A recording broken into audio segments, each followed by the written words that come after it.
All right, welcome to the program, everybody. It's that time again for the Political Pulpit. It's that Night Owl broadcast episode. We're going to get into all the good things that we promised. But I think this is going to be the last time that we're going to talk about this because I'm a little bit over this saga and over the distraction. So we're going to give it one last go between this whole Candace Owens, Erika Kirk, and of course the beloved Charlie Kirk. One last time. We'll get right into it when we come right back. We pray for love and unity, and that the church would find new zeal and commitment to the mission and purpose of our Lord and Savior, Jesus Christ. You're a liar! You're a liar! Before I formed you in the womb, I knew you. Before you were born, I set you apart.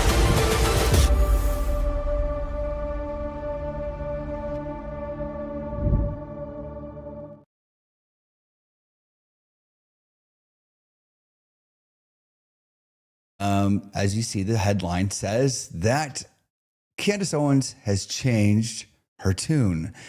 And before we get any further, I'd like to introduce myself. I'm your host, Josh Navarrete, and I want to welcome you to the program. This is our Night Owl broadcast because we're on late.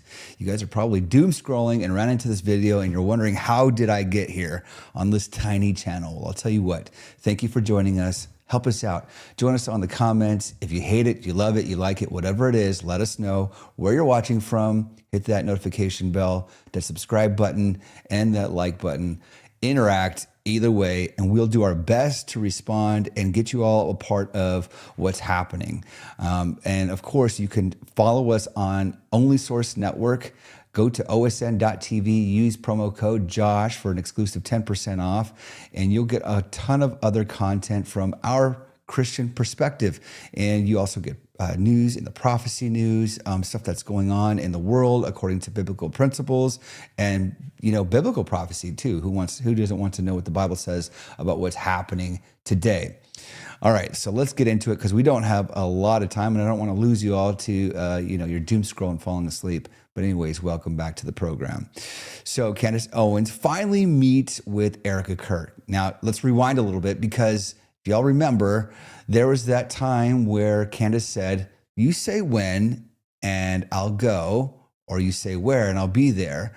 And then they said when and where, and it was like, well, y'all should have just told me first because now I can't make it.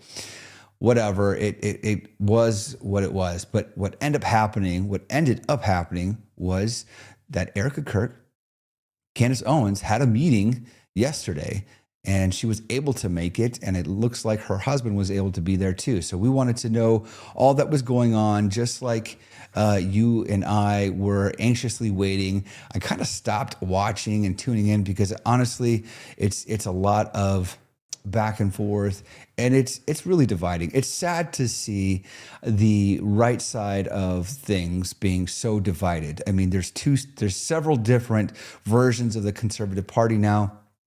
There are those that have their opinions about Israel and Zionism, and they have their opinions about all those things and our allies. And then you have the MAGA Republicans who are absolutely in love with everything that the president's doing, regardless of what's not or what is happening, which we're going to get into that too. And then you have everybody in between, I guess, that's like, not doing or saying anything. They're just watching the world fall apart pretty much. And it's, I know she says in particular, Candace Owens doesn't care about the midterms, but I particularly care about the midterms. Why? Because we fought so hard for what we have now. So I am very, very concerned and very, very intrigued on what happens. And it just feels like we're so divided on this side of things. And it just reminds me of 2020 all over again. And there was many of us that were fighting to reelect President Donald Trump, but just the camp could not get it together and people couldn't unite. One thing's for sure, the left unites on a lot of different things, and they scream the loudest. They are, they've gotten violent recently, but they're kind of all in on it, and they get the job done when we fall apart. And that's what I'm worried about. I mean, this is like, part of the things that we're going to talk about is where are the deep state arrests? Where's the takedown of the deep state people that, like James Comey, he's probably going to get away with it. He's probably going to walk away. J6, all that whole nonsense that happened, those that were involved in setting people up. We still got people that are arrested or on trial, all the things that happened on J6. There should be accountability. We're probably not going to see any accountability at all. Well, I hope I'm wrong, but what is truly the big distractions here? And that's kind of why I'm like, I just wonder why do people get so invested in what Candace Owens is saying about Erika Kirk and Turning Point?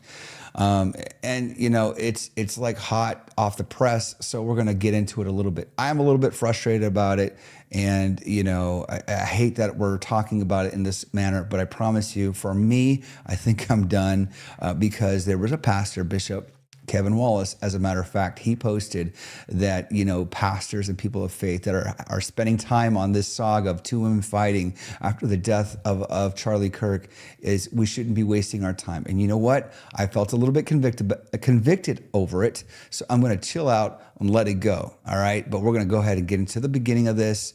And I think this goes to show you that a few episodes ago, I was like, I wonder if they're all in on this.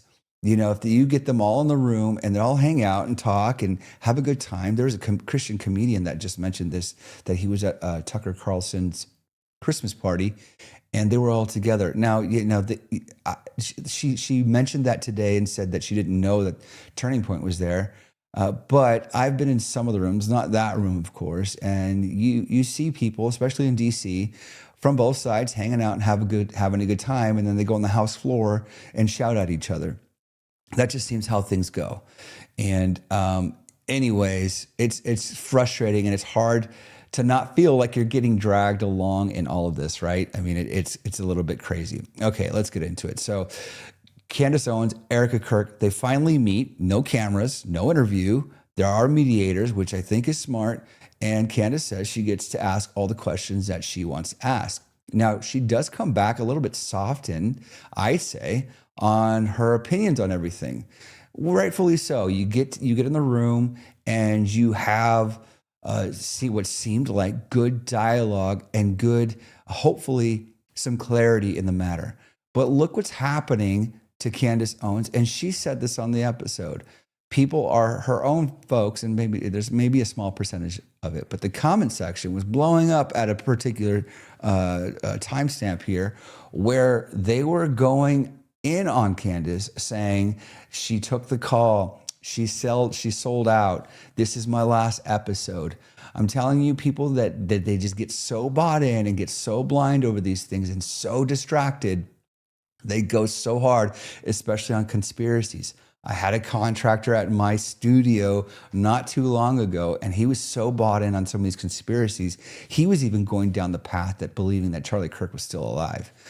And that's how crazy this stuff gets. And that's exactly what this craziness does to the human mind, especially in the modern world of information, and especially with information just flying at you in an instant.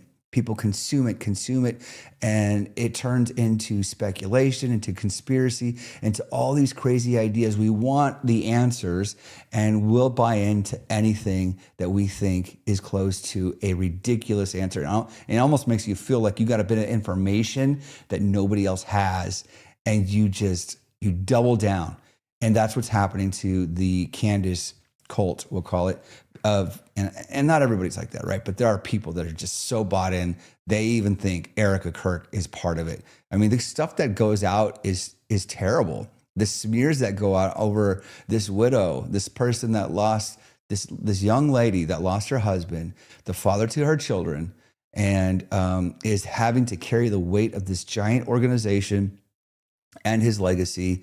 People are not holding back. The internet is a crazy world. And I always say this, X, formerly known as Twitter, is a crazy place. That is a crazy place. Okay. So one of the things that stood out to me instantly, right away, notice how Candace Owens is already mocking Shabbat Shalom. That to me is like, you leave wherever they met. I actually don't even know where they met. And you know that's important to Charlie, but then you mock him, and I just think that's crazy. I think there's just something weird about that, where you go and you trust each other to have a meeting and you start your show with millions of people tuning in. She's got on YouTube alone, she's got 5.6 million subscribers. And on that video alone, she got 2.2 million views. It was streamed 5 hours ago. So you're basically, and I get it. Some people just don't have filters. That's just how it is. Some people just, they don't have filters. And we know that President Donald Trump is pretty similar to that. Just doesn't have that filter. But let's just show you what I'm talking about right out the gate. Her intro and playing a Jewish song of some sort and mocking by saying the things she says. So take a look. Hey everybody, Shabbat Shalom. Just want to say Shabbat Shalom to everybody back at home. Happy Hanukkah to our greatest friends and allies. And, this is a good time to mention that Israel does have a right to defend itself. Tucker Carlson is Adolf Hitler. And TikTok does need to be purchased by the Mossad. It's just how I'm feeling today. I am not different. Maybe you are different. Welcome back to Candace. All right, so she does that, and then her intro music is this, which is crazy.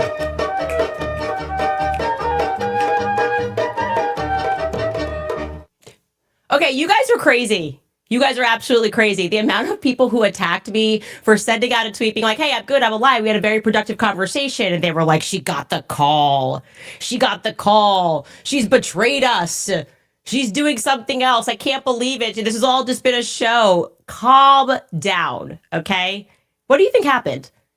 Erika said, stop. And then I was frozen for 4.5. All right. And the other thing that also stood out to me in this is that when she refers to Erika, there's like no endearment.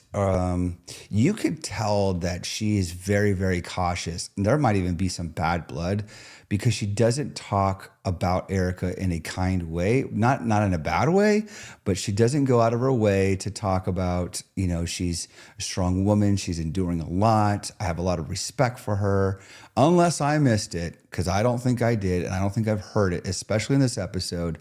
That's the stuff that's really, really disheartening to me. And I just feel like, there's a pastor in Turning Point, John Amachukwu, who, he was preaching a sermon, or he was at a Turning Point event and calling this demonic.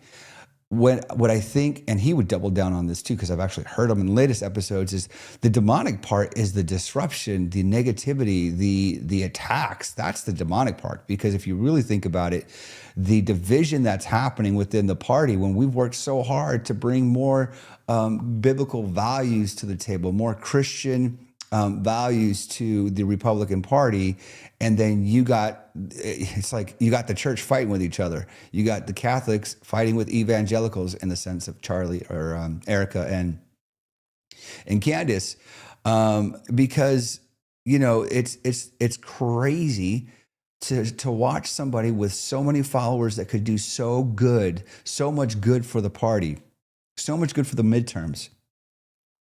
Hold this administration accountable in a different way, but she literally spends every episode on this whole thing with finding these Egyptian planes and finding out who in Turning Point is involved with selling Charlie Kirk out. And, it baffles me. It baffles me, especially in the season that we're in, especially in the year that we're coming in. We're about to talk about 2026, because I truly believe 2026 is going to be a year to remember. It's going to be crazy. We were saying that about 25, and it did not disappoint. And let's not forget the fact that she had just got done talking. She tweeted out, and I don't have it up, but you guys can look for it yourself. It's still on Twitter, where they were talking about there's a 9/11 style attack coming in the first 2 weeks of December. Well, she either really knew something and had tips And who's to say, like, I don't know who told her this, because in Bondi, Australia, there was the two shooters, father and son, yelling Allahu Akbar and gunning people down at a Jewish celebration at a beach. And how did she know this? That was horrible scenes. You had some brave people that went and took one gun away from one of the assailants, but still got injured. And people lost their lives. People were mauled in front of their families. People went for a celebration where they should feel comfortable and safe, but you have these crazy terroristic people that are demonized, or demons themselves, I should say, and they're out there killing people. Like, what? How did she know this? And I'm not even blaming Candace for this. The point is that this stuff is going on and we're distracted with this stuff. We're distracted. We're so distracted with the terrible tragedies of, that what's happened to Charlie, but not even memorializing him, not even carrying his legacy, but trying to find somebody in Turning Point and trying to take Turning Point down. I just think it's a bad move, and I'm over it. I'm totally over this. I'm doing this one last time. I was in turmoil about this show today because I'm like, do I even want to go there? But it's hot off the press. When you go into Twitter, I'll show you guys my dashboard. It's all over the place, and I think we want to cover some of the stuff. MCK7042 says she should just get over the fact that Charlie Kirk married the woman he truly loved, and it wasn't her. That's a good point. It almost seems like she's a woman scorned. It almost seems like there was something about Charlie that she maybe adored and loved and was obsessed. I mean, there's people calling out, where's her husband? Because, man, to talk about Charlie this way over and over, and then to attack his widow, and she didn't she just said that these people signed off on his murder. She has to own that. But as you go through this episode, she kind of walks it back a little bit. And you got to appreciate the change, because I want to say that there was a softening of her heart that happened in the meeting. I hope to God she can go around and chase these Egyptian planes. Go chase them. Go have fun. Chase the planes. But, leave his widow alone. Leave his legacy alone. Why attack everything he's built, the people that he surrounded himself with? Are there bad apples? I'm sure there are. There are certain people in every organization that probably need to be checked, audited, watched, whatever. It happens.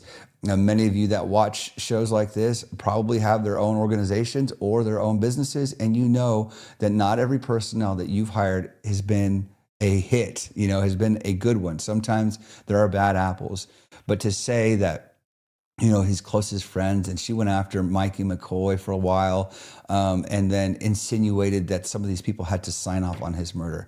Now, she was right in the sense that Charlie did say that he was texting people. He was texting people. And she talks about that in a little bit. She says that even Erika walked that back a little bit, but that's because he was also communicating via Signal, which a lot of us do that. There's a lot of accounts that we have is on Signal or WhatsApp because Signal specifically is encrypted. All right, let us know where you guys are watching from, and let us know what you think, what I'm saying. If you have facts that I'm off on, shoot, call me out. I'd love to check on it. I'm just really giving my comments on this just for tonight, and we're moving on. But let's get into this section with Candace's sit down, Erika.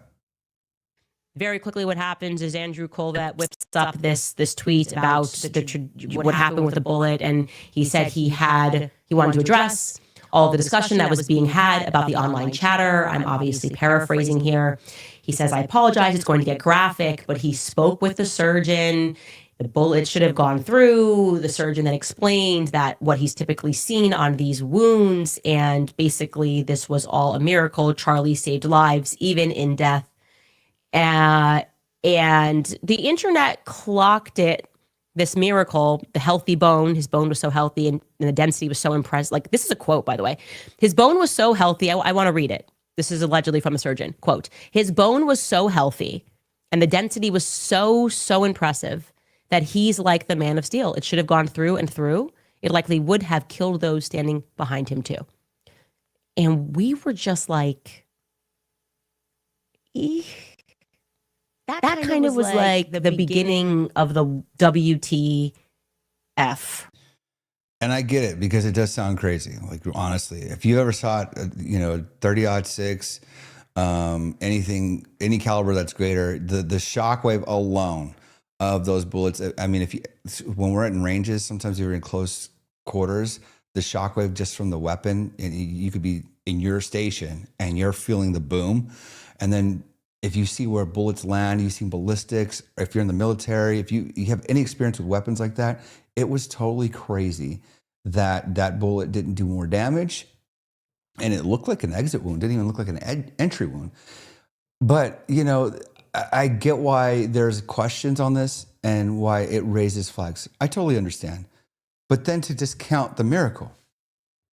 I mean, call me too spiritual, call me too, sappy or whatever, but to discount the miracle. And then we find out later that bullet from the Ryan, I can't remember the last name, the Ryan show. You guys know which one I'm talking about. If not, I'll try to find the clip. But anyways, the security guard that gave his testimony, the bullet actually went into Charlie and traveled down his spine to like C6 or something like that. And that's still a miracle because it, somehow it did a downturn. But you got to remember, there's an elevation, there's some drop off, and bullets get misdirected or whatever when they hit objects. That's not a shocker. But the miracle part, that I just can't stand the attacks on belief. I mean, especially when he's really trying to say the surgeon said it was a miracle. That stuff bothers me. But then at the same time, I know what she's saying. She's like, well, wait a minute. That's weird. Let's ask some more questions. I get that. That makes sense to me. Ask questions. But, she's a little bit unfiltered and has a way about her. Let's just say that. Let's keep going. Right. I feel like that was kind of the beginning of it. And immediately people in the comments responded to Andrew, and this individual said, this post is so fake as it would violate HIPAA. Like, there's patient privacy. You can't just call up the surgeon.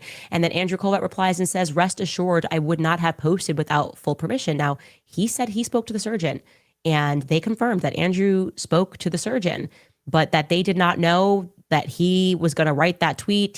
They did not know that he called up the surgeon. So it very much came across to be like Andrew was just flying by the seat of his pants. I don't know. Like, he was just flying dark on it. And I was like, that seems very strange to me, because why would a surgeon do that? Like, the first thing the surgeon should say is, I can't speak to you. I don't even know, in theory, Andrew wasn't even there when Charlie died. I don't even know why the surgeon even knows this guy, actually.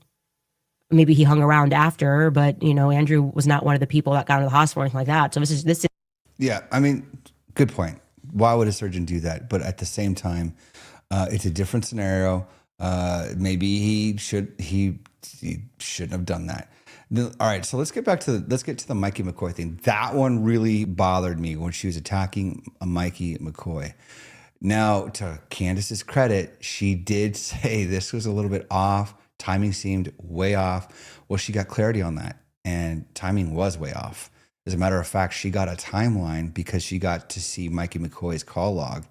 Just so happens he was on the phone, but with his wife. Then he three-wayed other people, his dad and Erika, and it wasn't what was told to the public. So what do you say about that? At least there's some clarity. I guess you can thank Candace for bringing in clarity on that. But okay, it doesn't bring Charlie back, but it also doesn't make Mikey McCoy, guilty of signing off on his murder. It's just like, what's important these days? But anyways, let's get into it. This is what the first thing you do is, well, he didn't do that. Actually, the first person he called was his wife. He called Elizabeth McCoy. And then he stayed on the phone with his wife for 10 minutes. And during those 10 minutes, he three-wayed Erika 3 minutes after the shot went off. And then he three-ways his father. And then he three-ways a third person who I am not interested in mentioning because it's not relevant. this is Danny McCoy, by the way, is his brother that's in the military, but that's before the shot goes off. Charlie Kirk shot goes off. You know, I have that in detail. Charlie's brought to security. Mikey McCoy calls his wife. They will stay on the phone for 10 minutes. Okay. In that same minute, because we know this. All right. So within 3 minutes, Erika gets the call from a young, what is he, 22, between 20 and 23 years old, personal assistant, administrative assistant, whatever he is. Why is this such a big deal? Like, why does this make people go crazy?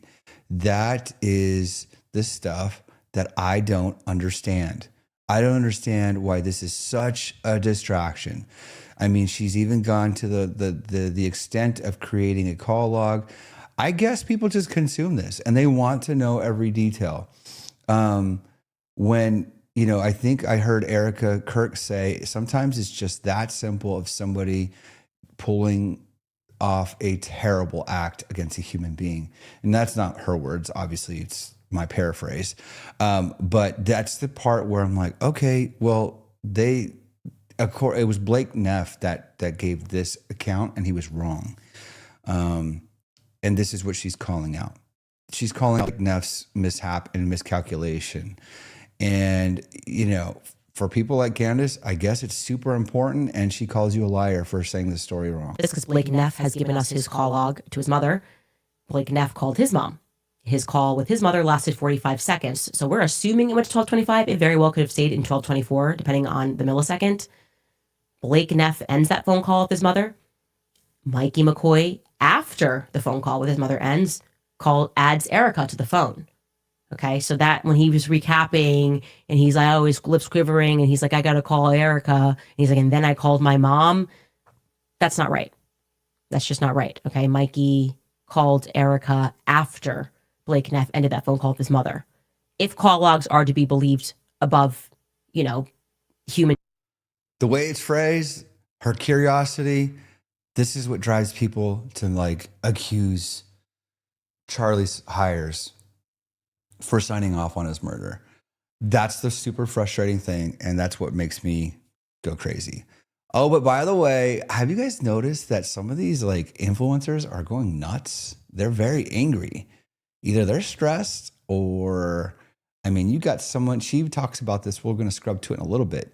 But she talks about how, man, and I can't remember his name. Anyways, my point is a lot of these guys are like losing it. They're very angry. And then, of course, there are some that are under stress because they're being threatened. Like tensions are high across the board. You have tensions within now, like you have this whole story on Susie Wiles where I think it's New York Times decides to run this whole thing on her saying that she's talking about the president, talking about the staff, just changing the way she gave the interview. They spent several days with her. They're trying to pin her against everybody else. And then you got people like Benny Johnson, who's been, there's life-threatening threats against his family and his kids. Oh, Tim Pool's a guy. Tim Pool's freaking out saying that Candace Owens doesn't even have security. And then he starts saying, oh, she does have security and it's the same security that Turning Point uses. And now Candace is saying, I've never used. What a mess, guys. What a mess. Here's that part that it goes on and on. This is why I'm going to leave it alone after a while because it's really annoying. It's just distracts us from what's really going on. She doesn't deal with the we have to deal with. She's a piece of She has security, just not on the level of you. Oh, yeah, the one fat guy you mentioned with no wall and no barrier in a suburban neighborhood with neighbors. Shouldn't give two No one's out for her. She's lying about all of this. You told me you went to her house and she's got a 4-foot wall and one fat guy. And she doesn't give a about her security. So that was like Tim last Monday. This is Tim, who said I had no security except for one fat guy, which I told you was not true. Now he's saying this. Take a listen. Okay, I'll say things that I probably shouldn't say, but I'm going to say that I always get super heated on this. Candace Owens has the same security team as Turning Point and Charlie Kirk did. She's lying. She has the same security people. I've been digging into this. I've been meeting with people and talking with them. And I shouldn't say too much because there's more that's going to be coming out soon. Because rest assured, people are filing legal paperwork against her. Candace has the same security team or has used the same security companies and the same security personnel as Charlie and Erika did. So when she comes out and is questioned. Okay. This is like the drama that I can't stand. I got to get off this. It's driving me nuts. Okay. So mark my words for those that see this. This is going to destroy everything we've all fought for. If this carries into 2026, and let's just be honest, some of these deep state, arrests that we were all hoping for, if they don't ever happen, if people don't get taken down like they should have, this whole Epstein file thing has not even been cleared up. The Democrats tried to unleash and unload a bunch of photos and then tried to tie the president to it. Come to find out, it had nothing to do with the files. All of this stuff is going to bring a ton of anxiety on the common voter, and they're probably just not going to show up because they are losing trust in the Republican Party, the conservative movement, and even MAGA. MAGA is going to be MAGA. You're going to have many of those that are they're not going to back down. They're not going to, they'll double down. But now you have this other movement, the Candace Owens movement, now even the Nick Fuentes movement, this Tim Pool guy. They're all just swirling around each other, causing so much chaos and so much division, and still going to the same parties, by the way, and hanging out together. But what matters is the voters. And when the voters don't show up to the polls, and churches and pastors and the religious community start seeing all this, they're gonna back up and they're gonna say, you know what? This is why we don't get involved. The fact that I'm covering this and it's on my feeds right now probably makes me look bad, but it's what's hot off the press. I said this earlier. And I feel like it needs to be addressed in the fact that you can't lose sight on what our ultimate goals are. And it is right now, we have to protect the innocent, the unborn. Thank God that Candace hasn't changed her mind on some of the things that we all believe. That for sure. Okay. She even promotes this unborn, or I can't remember, it's like right to life or something. She promotes those things, and thank God. And even the guys at the wellness company, which we all love. I wish they'd be a sponsor one day. We love the guys at the wellness company. Anyway, those things are important. We still haven't seen breakthroughs like we were hoping in the CDC and the FDA, and all that Robert Kennedy Jr. is going to be fighting for. Some are now calling for him to resign. You got good old Mike Pence is still poking his head in, saying ridiculous stuff. So you got so many factions of the Republican Party. It's a scary thought. All the things that we united for, 77 million voters that brought in a sweep for President Donald Trump. I would go as far as to say it's going to be a lot less, obviously for the midterms, because it usually is a lot less. But what is 28 going to look like? If J.D. Vance doesn't get a grip on some of these things and make sure he rallies some of these people, if he runs, this could be a disaster in 28. Same thing with Rubio. You have the whole Hispanic community that's all upset. I'm telling you right now, they're all upset because of what what it looks like, what ICE looks like right now. Instead of just going after criminals, it's just a free-for-all. And the media is so good at covering what looks like they're just going after children and women and families and breaking up families. That's what they do. They get together, they find ICE, and ICE goes makes an arrest, and it's this big old display. And then the Spanish channels specifically go and cover these stories with scary music and children crying. It just starts to dismantle all the things we fought for. All the things we fought for. So somebody's saying here, Ryan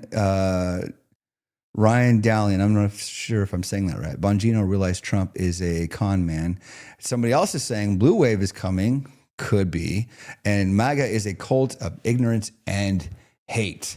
All right, well, this is what I mean. Like, you got people on all sides that, by the way, people are even on the Republican side questioning MAGA. You got Nick Fuentes, who he's like cutting right through the Republican Party. Candace Owens saying, I could care less about your midterms. These people have millions of followers. How did President Donald Trump win the election last time around? He went to these people like this. He sat down with Theo Vaughn, and he sat down with these major podcasters and these major shows, and they all did this campaign and gathered millions of people and got them excited. Now they're all fighting and they're all freaking out, yelling crazy obscenities at each other. It's like, you're looking at your kids fight on the way to Disneyland, or they're at Disneyland and they can't get along. And that's no fun. You're at the happiest place on earth. You got everything you want, but you can't get along. And you know what I do? Don't make me turn this car around. That's where we're at. It's like people are sick of it. People are so tired of it. And then to see the tragedy of what happened to Charlie Kirk, because by the way, Charlie Kirk was extremely involved and pivotal to the win of this administration, of the Trump administration. So who's going to step up?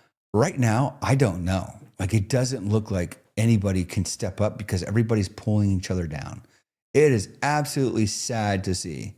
And I'm so over this. And I feel guilty even talking about it, because here we are distracted with the same old. And then you got Turning Point. I mean, they're really trying to point the finger at Tyler Robinson, because, by the way, he's admitted several times. He's admitting it in court. But many are going to say, oh, well, it's pre-planned and he's doing that on purpose and blah, blah, blah, blah, blah, blah. Well, let's see what happens with the justice system. Let's see if our court system will do the right thing, in Utah at least, because he is openly talking to his, they got mics or something that can hear him. He's talking to his lawyer, saying that he thinks about the murder every day. He's got kids, he has a wife. He's really feeling this. My suspicion, I could be completely wrong. You guys can blow me up in the comments and yell at me and tell me how much of a liar I am. But I suspect that they got plenty of footage, because from all the videos we're seeing, there's tons of cameras up there, unless it gets destroyed or deleted or something, but that's not going to happen. That they have plenty of footage of Tyler Robinson easily walking up on that rooftop through stairs that aren't blocked off, marches up there, sits at a perch at the edge of the building, gets his gun together, takes his time, loads it, puts his sights on Charlie, and takes that shot and kills Charlie. And I think they have video of him taking the shot. They have video of him walking up, and they've obviously have video of him getting off the rooftop the way he did, which is, by the way, what is weird is that he jumped instead of going back down the steps, which is, who knows why he would have done that. But here's Candace talking about, she said something interesting. Like, she said that there is some violation of them talking about it the day before their meetup, which you guys tell me what you think, because I thought that was weird. And is she going to use this violation, this violation of ceasefire or whatever, as another ploy for her to go hard at TPUSA? Who knows? Something else that I do show you, by the way, I thought we were not supposed to be doing live streams while we were speaking, but Turning Point, I guess, has their daily show, but that I didn't feel like that was communicated to me. It felt like a ceasefire and then it got violated, but they had an interesting conversation on their show yesterday, on the Charlie Kirk show, about this trial, the upcoming trial, about Tyler Robinson, and here is what they had to say. Take a listen.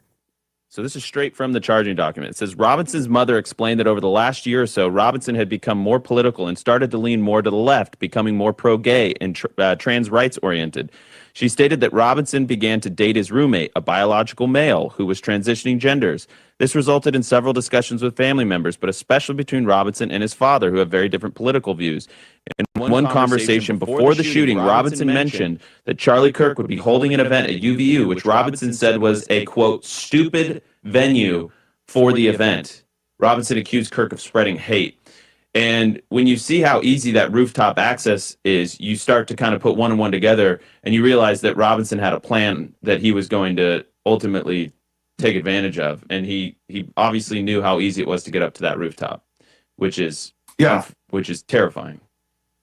It really is. And look, one of the other things that's being pushed around for a long time was that, TPUSA, both the local chapter and you guys, didn't advertise this event till a couple days prior to.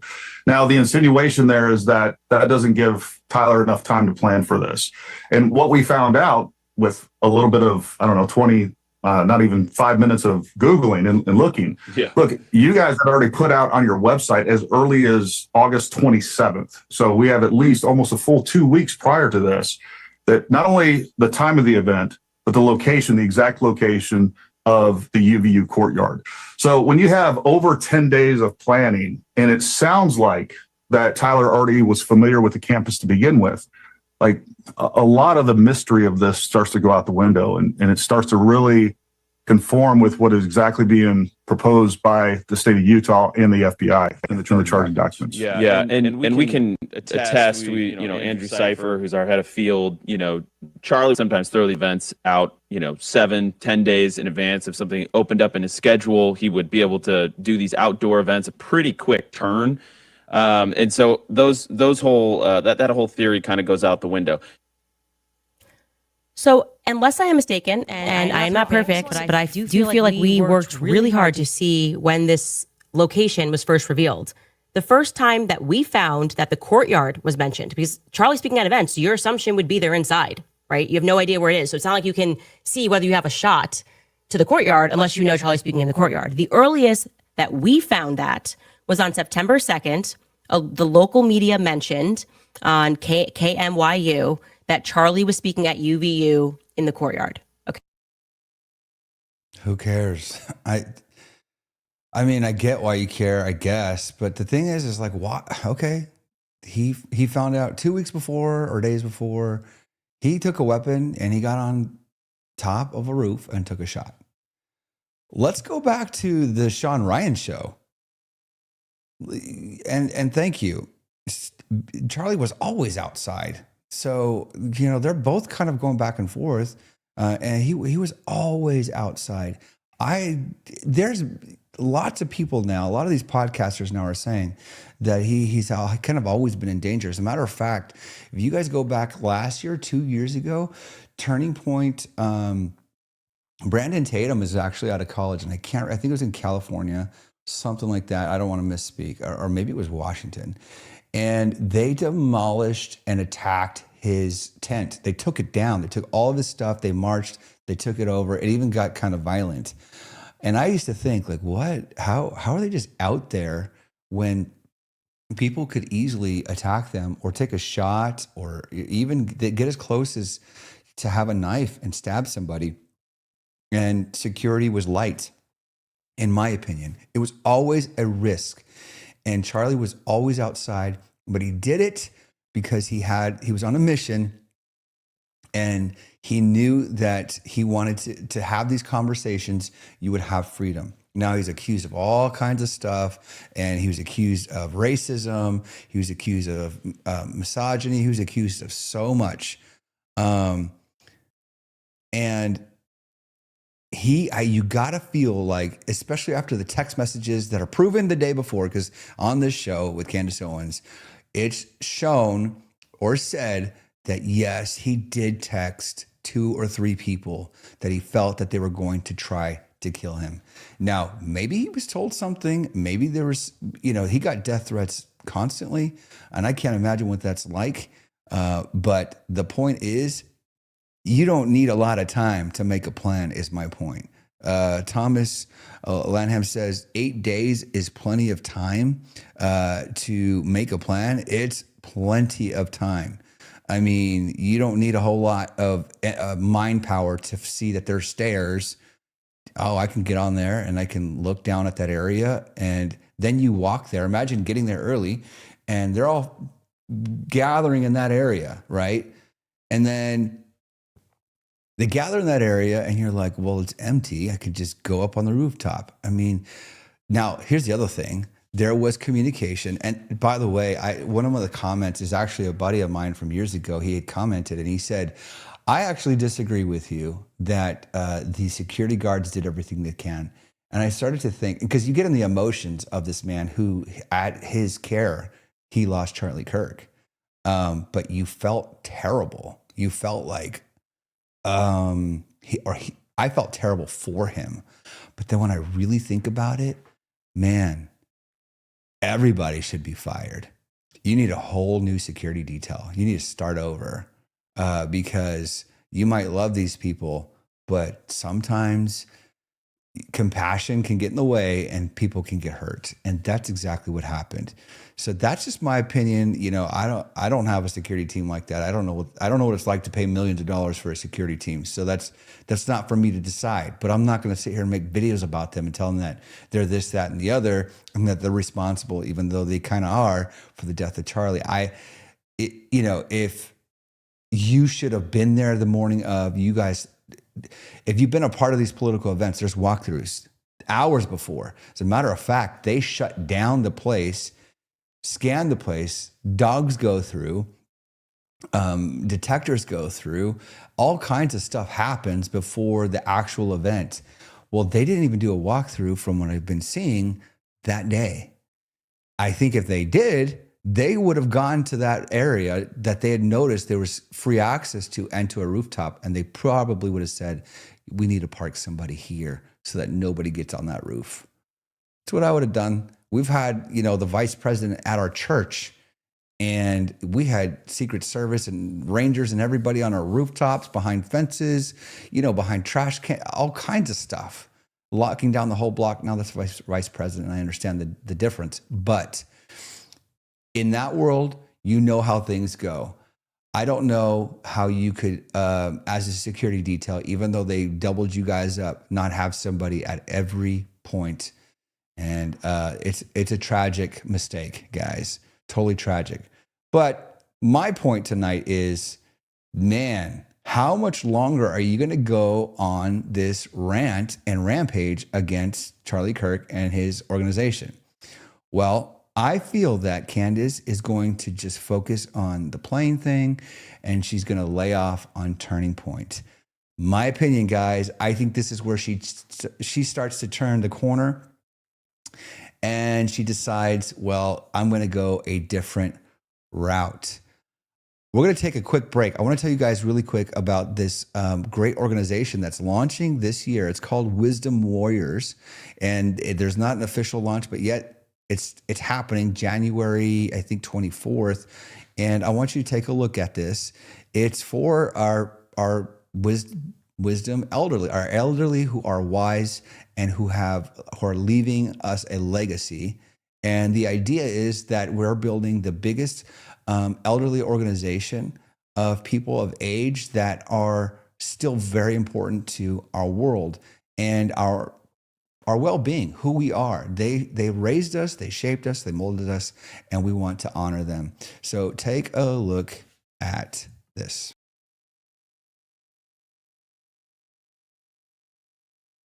What were we taught? What was one of the very first rules we were taught? Respect your elders. We have heard for several years now, particularly during COVID, that the older people aren't important. We don't need them anymore.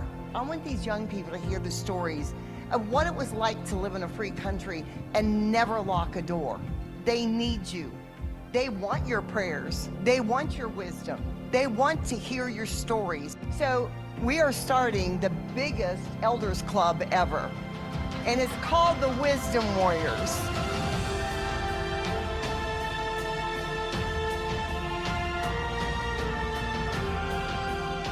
God said, Elaine, I want you to tell all of these wonderful elders that they have a gift that they don't even realize anymore. It's time to find your voice, speak up, share your stories, and it's time to stop being quiet.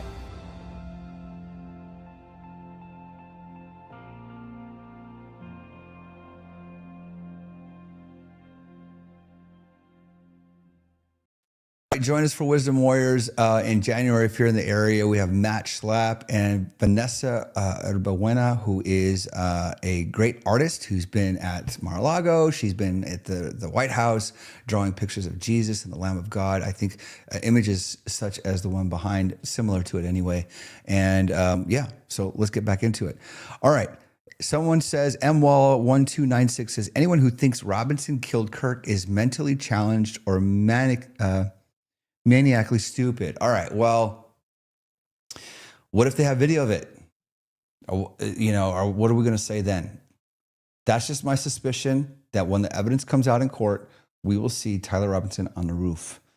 That's just what I think. I could be wrong. And you, as what you're saying is, I could be stupid. That's a possibility. I don't think that's the case. But it's one of them things that I think it's probably not as complicated. I think somebody has been liberally, mentally deranged because of media and social media and the antics of the left and all the things that they do. And they're destroying our youth. Even we used to all make fun of Alex Jones when he would talk about what they were doing to the water and changing, like hormones have been completely attacked in young men in America. Testosterone is way down and men are becoming way soft and zesty way too fast. And then you have people that are just like, they got no backbone. They have no backbone and they can't think for themselves.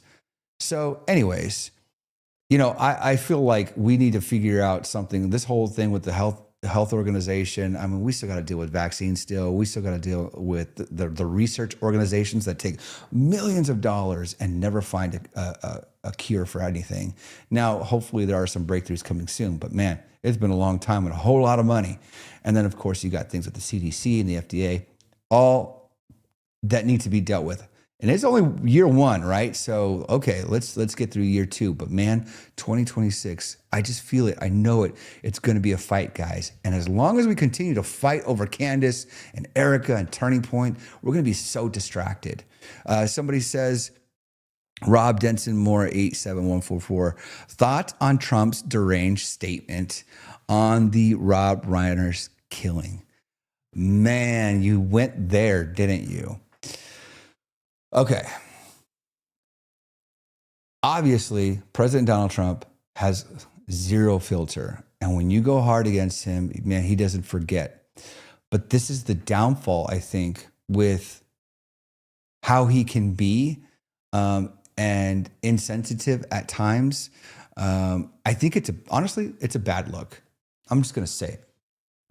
And I'm coming to you from a Christian pastoral perspective. I know I spent a whole lot of time on drama right now, and I wasn't excited about it. But let's talk a little bit about this. President Donald Trump, on a post, doubles down on his disdain for Rob Reiner and the things that he had said about President Donald Trump in many different interviews.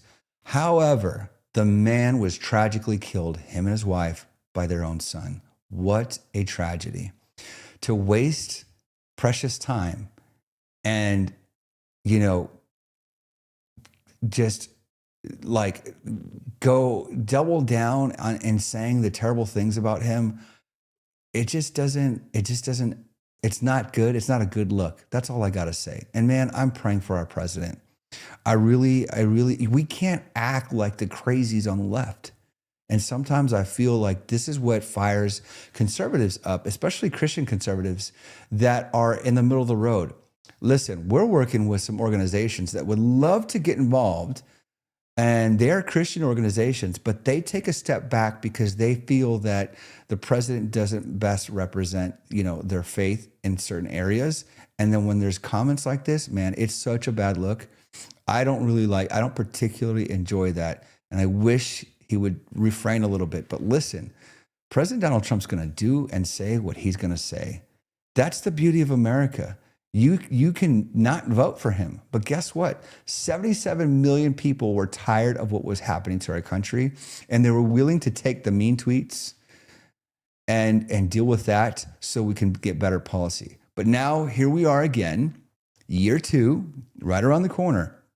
And I remember this happening in the first run with President Donald Trump. You guys got to remember this.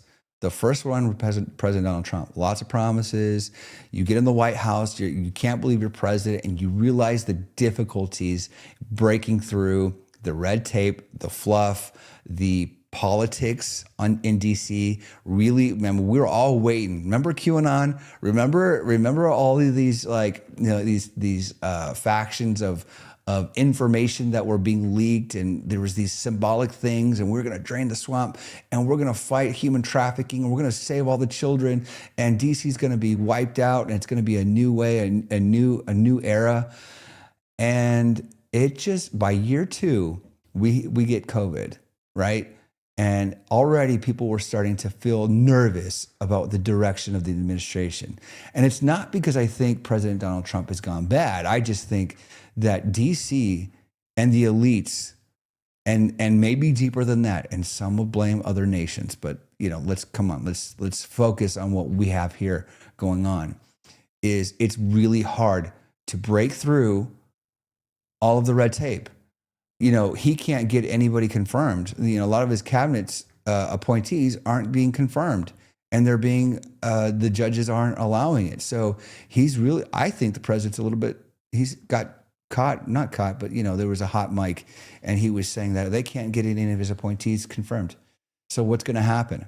These Republicans need people. If you guys are watching and you're Republican, you need to call your representatives and say, you guys got to get with it. Like, hold the people that you voted in accountable and have them unite. Let these podcasters fight. Let these organizations try to figure it out. But when it's said and done, the midterms do matter. And who and what we vote for, it matters. It matters. There's Republican seats that are going to be opened, and there's special elections happening right now, and new politicians that are flooding they're hoping to get a seat in DC. You got to educate yourself on who these people are and make sure they're right, because we can't have any, look at Marjorie Taylor Greene. She pretends like she wasn't a champion for President Donald Trump for so long. And now she's mad about Israel. Honestly, she got her feelings hurt. And she's probably got some dirt on her that she's worried about. And all of a sudden she's going to disappear because she says it's not healthy for her family. But yet she went years on a rampage, on a campaign for President Donald Trump. She couldn't stop kissing the ring of the president. And then she's doing what? Now what? You leave the opportunity for Democrats to unite and to move in, and now they could possibly take her seat. Now, is it real? I don't really know. I don't know her constituents that well. But you guys know what I mean. All right, so let's get to the comments really quick. All right, the president of the United States, not us. I was disgusted with the libs, now disgusted with Trump. But okay, let's see. JW Proud Dad. There's people that are saying this on, I don't know if you're Republican, Democrat, or who you voted for, but this is what's happening. This is not just one comment. There's a lot of people that are saying things like this. And Big Raylan Dad, okay, and all the liberals did the same to Charlie Kirk. We went there, and rightfully so. It's a really bad look, per usual. Okay, the president of the United States, not us. There's no excuse for that kind of ignorance. It's very politician. We didn't get COVID during year 2. I think what I'm saying about this is that it's not we didn't get COVID. Well, by the way, yeah, stuff was already happening with the development of COVID and that whole process that nobody's getting charged for, by the way. Dr. Fauci, where's he at? He's just going to get away with all this? Where are the people that were a part of that whole, I can't, Rand Paul was going after it for a while. I can't remember what it's called. But by 2019, COVID was here. But you guys know what I mean. It wasn't year 2, but after year 2, we got COVID and everything fell apart. I'm not saying anything crazy. All right, next year's going to suck. Inflation's going up. Job growth is flat. You have no idea how bad it is about to get. Okay, well, we'll see. I'm personally, I don't like the stimulus check. We used to make fun of Biden when we call him Biden bucks. Remember all that? Here we are doing the same thing. That frustrates me. You're going to pump more money into the system. It's just printed money. You're right. Inflation does go up. Unless this whole 50-year plan for mortgages, you know how much bondage that is? You know how much more you pay for your mortgage in a 50-year loan program? That's what our kids are going to sign up for? Absolutely not. Well, many kids are. Young people, they can't buy houses right now. And when they do, they're going to get a 50-year mortgage. That's insanity. What was it, a 10-year? Was it a 10-year or 15-year car loan? It's crazy. That is crazy. 5-time draft dodging chicken. Whoa, I don't know what that is. Sorry. We got some bots in the chats, guys. So I like this. Please don't forget to reach out to those you haven't heard from in a while. The holiday season can be a very difficult time for many people. Remember, you may save a loved one's life by reaching out. That's nice. Thank you for saying that. All right. No one during Biden administration was held accountable for anything. You know, that's right. How many remember the auto pen? We got to undo the auto pen. And I think that's happening. Thank goodness. All right. I know it's horrible. 2026 will be great. I hope you're right. Bill V6832. I don't know who you are. Hopefully you're not a bot, but man, I really hope you're right. 2026 better be good. I just get a little bit nervous about how things are going. And then what did Dr. Fauci do? You served many administrations and you did a good job. Dr. Fauci, you think he did a good job? Come on, man. All right. What policy changes are you looking forward to? Policy changes. Okay. Well, let's talk about some of that because 2026 is going to be a wild ride. Well, first of all, we're going to be faced with a funding bill again. What's that going to look like? We got the interest rate issues that we're going to be dealing with. They did go down a little bit, but then I am not a fan of what we called Biden bucks 2 years ago or whatever it was. The stimulus packages that happen usually come with a lot of fluff and they're stacks of pages this high, and you tell the American people, but you're going to get $2,000. So don't look at this stack. Just look at the stack of cash that you're going to get in your bank account. And then everybody looks away and it's like, yes, I got some spending money. That money goes so quick. It's $2,000. Let's be real. I mean, what's the average mortgage payment nowadays? I mean, there's people with car payments that are $1,000, which is craziness. Interest rates are still high. They're still too high. We got a housing problem. We got a housing crisis on our hands because right now there's not enough building. There's not enough manufacturing. And I know the president's doing what he can to bring manufacturing and all that stuff back through tariffs, but we've yet to see if tariffs are really going to work.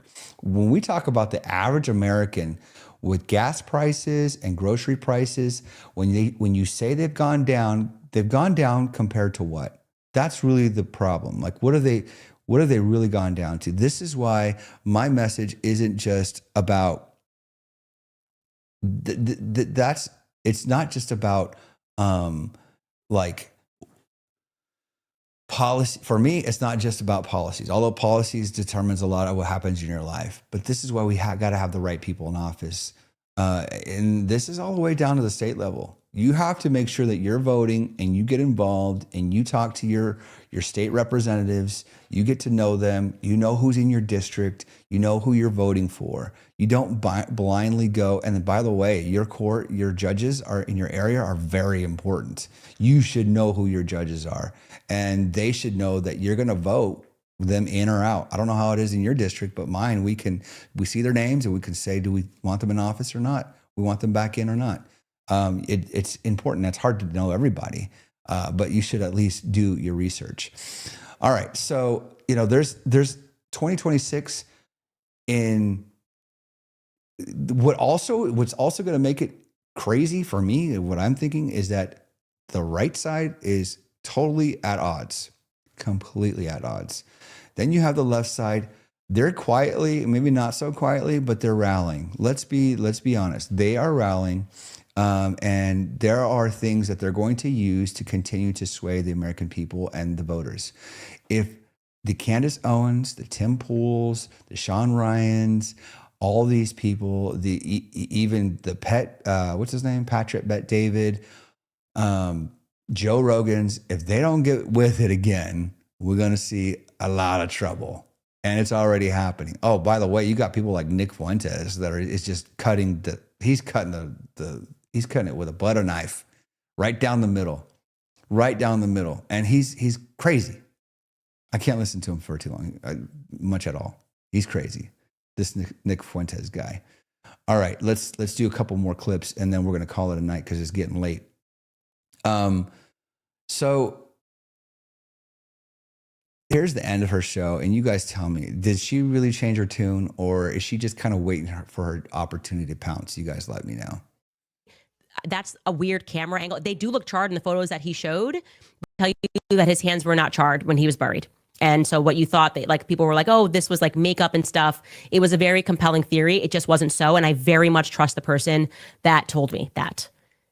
But that said, the Baron Coleman, if you have not seen the episode where he builds on what I said about Camp Huachuca, that is worth a watch. He kind of suggests in that episode, which I want to shut down, he suggests that, I think he heavily suggests that it could have been the Veep on that, on the base, Vance on the base. And I did then research, because I was like, oh, wow, is he right? There's actually video of Vance. So it could not have been Vance on the base. Again, I'm getting ahead of ourselves here. We should talk about more of that tomorrow. But that is a very compelling video that he did, which was fantastic work. And I do want to collaborate with him. Maybe we'll do it this week or next week. Or is next week Christmas? I guess. I don't know. We'll figure it out. Jenna writes, your true fans had no doubts about you whatsoever. Merry Christmas to you. I was like, are you new? Pretty much, you guys. Here's the other thing. What drives me crazy about the whole Candace thing is like she always makes you think like something that's huge is going to come out. There's not a lot that she said that was like huge revelations out of the conversation. And I mean, what can she tell you anyway? Because it's a private conversation. She's not going to tell everybody everything. But it's always like this big, you got to tune in, right? And she's got 2 million views on this one. And probably more now. That was an hour ago. By now, it's probably a whole lot more. But my takeaway on this, and this is what I feel like the change is for Candace, she softened up. She's even telling other conspiracy theorists that, he's alluding to, and I don't think it is. Whereas before, she was like, I don't know. If you know, you know. She does a whole thing, and then she's talking about like, we're just asking questions. Ask all your questions. Chase these planes.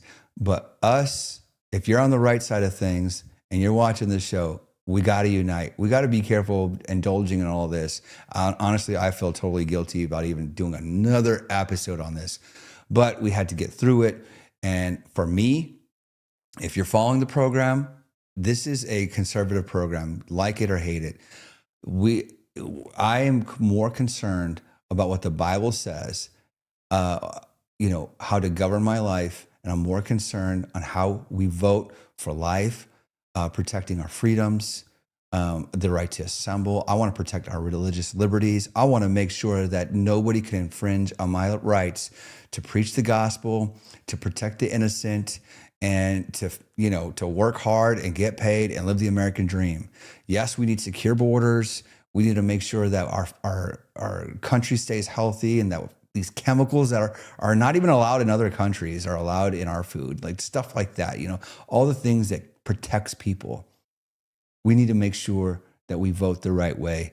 Yes, local elections is important. Get to know your district, people that are running in your district. Candace doesn't care about midterms, but we do. And it's important that you know who you're voting for. It's important to get involved.